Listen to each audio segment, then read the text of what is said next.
பவுல் பேதுரு ஒற்றுமை.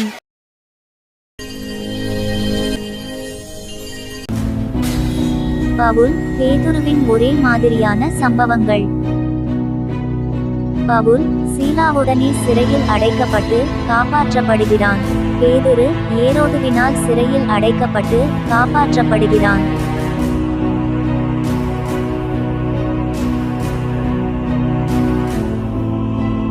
பவுல் தரிசனத்தை பார்த்து மக்கெதோனியாவுக்கு போகிறான்.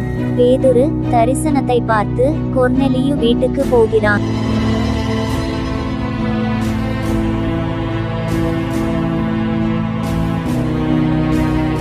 பவுல் மூலமாக ஐதிகு என்னும் வாலிபனை தேவன் உயிரோடே எழுப்பினார். பேதுரு மூலமாக தபித்தாளை தேவன் உயிரோடே எழுப்பினார்.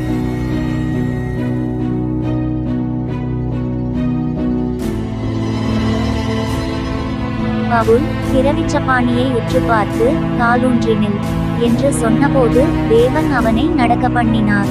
பேதுரு பிறவிச்சப்பாணியை வலது கையினால் பிடித்து தூக்கினபோது தேவன் அவனை நடக்க பண்ணினார்.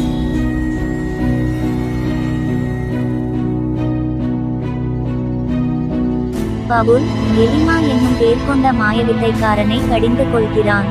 பேதுரு சீமோன் என்னும் பேர் கொண்ட மாயவித்தைக்காரனை கடிந்து கொள்கிறான்.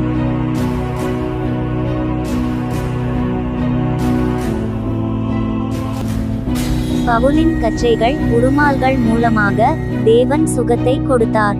பேதுரு நிழல் மூலமாக தேவன் சுகத்தை கொடுத்தார்.